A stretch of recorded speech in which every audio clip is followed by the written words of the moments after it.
ازيكم عاملين ايه؟ وحشتوني كتير كتير، يا رب دايما تكونوا بخير. الوصفة بتاعت النهاردة هي وصفة مندي الفراخ. الوصفة دي سهلة جدا وسريعة، ممكن تعمليها على طول لو عندك عزومة او تعمليها لو حابة تغيري الاكل. وصفة سهلة قوي قوي قوي، وطعمها في الاخر بيطلع في منتهى الجمال. كله في الفرن وفي صينية واحدة، مش هناخد اي مواعين كتير ولا هنبهدل الدنيا مواعين. انا بجيب بولة وبحط فيها 3 معالق من الزيت، واحط عليها فلفل اسمر وكمون وبابريكا، واحط اهم حاجه بقى بودره الزعفران اللي هي تدينا اللون بتاع المندي. هو بقى السر في اللون المندي هنا بودره الزعفران، بتجيبها من اي عطار. و3 معالق من الزيت خلاص معاهم كده، وتروحي مقلبه الخليط ده كويس قوي وتدهني بيها الفراخ زي ما انا بعمل كده. طبعا ممكن تستخدمي وراك، تستخدمي فرخه كامله، تستخدمي صدور الفراخ زي ما انت طبعا بتحبي. بتتبليها بقى وتبصي من كل النواحي، شمال يمين من فوق لتحت. بمسك الفرخه اتبلها كويس قوي قوي قوي بالخليط اللي عملته ده، واسيبها بقى متبله كده في تتبيلتها حوالي ساعتين ل3 ساعات. الوصفه دي جميله وسهله قوي. انا كنت الاول مستصعباها بس طلعت سهله، والعيال حبوها جدا يعني. خلاص انا هنا بتبل قدامكم الفراخ من كل حته وناحيه اهو. خلاص بغطي اللون كله. اللون ده هو لون بودره الزعفران مع البابريكا، هو اللي بيطلع لنا لون اللون اللي قدامكم ده. ايوه تمام كده. خلاص تمام قوي كده، حلو قوي. بجيب بقى اي صينيه انت هتطبخي فيها بتدخليها الفرن، صينيه تكون داخله الفرن. وبجيب بقى الرز البسمتي. انا ما بنقعهوش، بغسله بس. وبعاير كل كوبايه رز بسمتي ليها كوبايه وربع من الميه. كل كوبايه كوبايه وربع من الميه المغليه. بس الاول انا بتبل الرز، بحط عليها كل التوابل بقى. عايزه تحطي ليمون مهروس، ماشي. توم مهروس اقصد، اسفه. يوم توم مهروس او شرايح من الثوم، مع عواد القرفه، مع ليمون اللومي، مع فلفل، مع حبهان، مع قرنفل بس انا وانت تخلطيهم. التركه اللي انا بعملها هنا، انا باخد بقى معياري من الميه، حبه ميه كده، واضرب فيهم مرقه الدجاج مع معلقه كركم. معلقه كركم عشان يديني اللون اللي انتوا شايفينه ده. ورشه زيت كده صغيره على الوش، حوالي معلقه كبيره. واغلف الخليط ده كله الرز بقى بطبقتين من ورق الفويل عشان احكمهم جدا عشان البخار. خلاص ما تخافيش، هيستوي الرز ويطلع معاكي مفلفل، بس جربيها بنفس الخطوات دي. انا بقى مش عايزه احط الفراخ مباشره على ورق الفويل، فحطيت ورق زبده وابدا اخرم بقى الورق ده. ابدا اخرمه. هقول لك ليه التخريمه. لان انا لما نحط الفراخ على الفوق، كل التتبيله مع اللي في الفراخ هتنزل مع الرز. فتتبيله الفراخ مع الرز هتدي طعم مبهر للرز اهي. انا كده بقى برص الفراخ على ورق الفويل،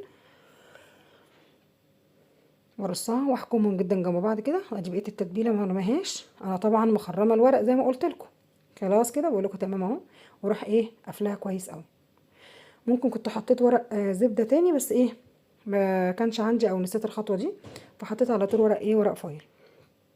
مهم. اغلفها بقى كويس قوي، احكم غلقها جامد. خلاص كده اهو. تمام يا جماعه. وعلى الفرن بقى درجه حراره 200 اول نص ساعه، وبعدين اهدي الفرن ل 180 درجه. عايزه نسيبها تحت شويه لحد ما تغلي نص ساعه، وبعدين اطلعها فوق على الشبكه. تمام. هنا بقى قلت خلاص على ما يستوي. انا كنت بعمل سلطه الدقوس برضو من السلطات اللي طلعت طعمها حلو قوي.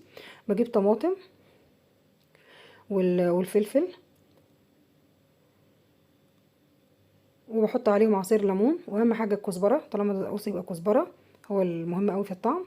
وشويه كمون بقى، ومعلقه خل، وفلفل اسمر. طبعا التتبيلات اللي احنا عارفينها، التوابل اللي احنا بنحبها نحطها. وملح. واضربهم بقى في الخلاط. لو انت عايزه اللون غامق بتحطي معلقه صلصه، مش عايزه براحتك. طلعت معانا الصلصه، وعلى الوش بقى معلقه زيت، وطلعت جاهزه معانا. يبقى بحط في الكبه الطماطم والفلفل مع الكزبره، عواد الكزبره، ومع الليمون وفصوص الثوم، وهرسهم. ويطلع معانا السلطه جاهزه ما فيهاش اي حاجه. خلاص هنا الفراخ بقى، طلع الرز مع الفراخ من الفرن. مش عايزه اوصف لكم الريحه.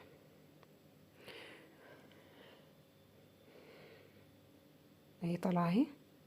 انا كنت طبعا خايفه ما تكونش الفراخ استوت، لقيتها استوت. انا اهي الفراخ استوت جدا اهي، والرز طلع مفلفل في منتهى الجمال اهي. انا بوريكم، رجعتها تاني. رجعي بقى خلاص كده. هنا انا بقى ابتديت انزل الخرام، عايزه الصوص ده ينزل في الرز. فابتديت اخرمها اهو عشان الصوص ينزل مع الرز من تحت. خلاص كده. بصوا الرز اهو لون الفراخ اللي انا لسه منزلاه نزل على الوش اهو. رز جاهز ومستوي، بصوا ولا معجن ولا اي حاجه. ابتديت بقى اشيل كل الحاجات الناشفه اللي هي باينه دي، عشان لما اغرفها ما تبقاش ظاهره قوي في طبق التقديم. عادي عادي بتشيلي، عايزه تسيبي الفلفل بقى عايزه تسيبيها برضو تسيبيها، بس انا حبيت اشيلها. خلاص كده.